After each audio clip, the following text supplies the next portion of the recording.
Now to the negotiations over raising the debt ceiling, with the U.S. poised to run out of money to pay its bills as early as June 1st. President Biden met earlier this week with congressional leaders, including House Speaker Kevin McCarthy, who expressed some optimism after the session that a deal may be within reach. The president, for his part, canceled the second half of his overseas trip to Asia this week and will return to Washington on Sunday for negotiations. Joining us now is Representative Kevin Hern, Republican, out of the great state of Oklahoma. Representative Hern, thank you for joining us. Great to be with you.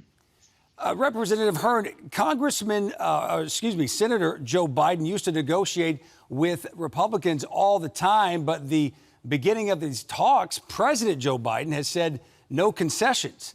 So what are Republicans asking for, and what will it take to make him move from his current position?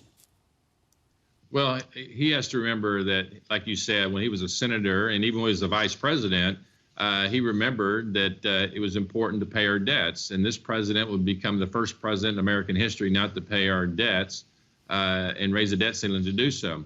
The House Republicans have done so. We passed a bill back on April 17th. We got that done. We pushed it out in normal practice. The Senate would do theirs. We'd come together and work it out and send it to the president. But it's been so long since regular order has occurred. It's been over 12 years now since that happened.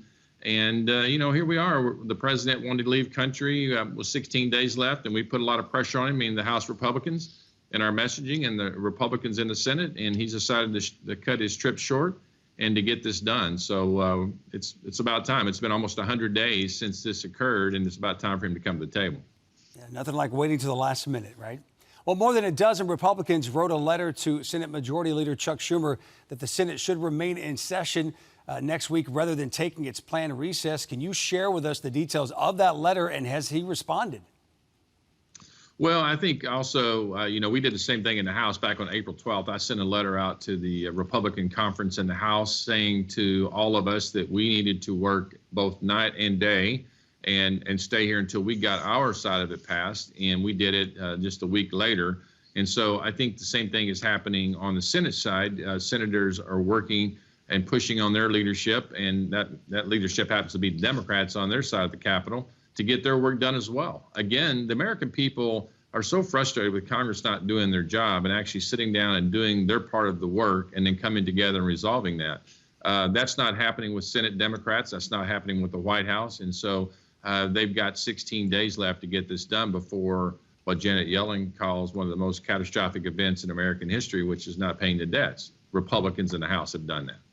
What is still on the table, Congressman, and what isn't? I know that new work requirements for welfare programs have come up. That topic has, but he's already getting pushback from Democrats. They're saying that that's a non-starter with them. Well, here's the thing. 100 Democrats voted with President Clinton back in 1996 to put work requirements in. So we're just taking and pulling forward Bill Clinton's work requirements for the social safety nets we have in this country. When you look at the energy requirements we're talking about, the caps on spending that we're talking about going back to, we actually just pulled Senator Joe Manchin's thoughts and ideas from the north end of the Capitol and used that in the bill. So we're using Democrat ideas, knowing that Democrats have passed them, and putting them in this bill. And so it's very disingenuous. I would call it, intellectually dishonest with the American people to say this is Republicans trying to destroy the economy. We're actually using Democrat ideas that we believe are good ideas, and so did those Democrats that did them. And so we're pulling those forward. And when you look at what's happening at the Inflation Reduction Act, some $80 billion, hire 87,000 new IRS agents. We want to rescind that as well. We think the American people are concerned about weaponizing the IRS. We want to pull that back as well. And the hundreds of billions of dollars that are potentially out there, certainly $70 billion that's currently accounted for in COVID money that's just been sitting idle for some 2 years now. Well, I'm glad you mentioned President Clinton. He did compromise and negotiate with Republicans during his 8 years. Is there a certain group of people, do you believe, a certain group of people that are taking sort of a staunch stand to negotiating with McCarthy and the Republicans?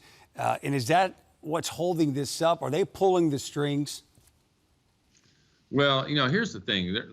We have seen incredible spending like we've never seen before in our history, some $10 trillion in spending, obligations of the future of our country, our kids and grandkids and their kids. And what this president has done, obligated to 10 trillion, we're talking about bringing back 4.8 trillion of that, still bending our spending curve. And we do these historically at the inflection points of a debt limit to sit and say our credit card is maxed out. We can't keep spending like this.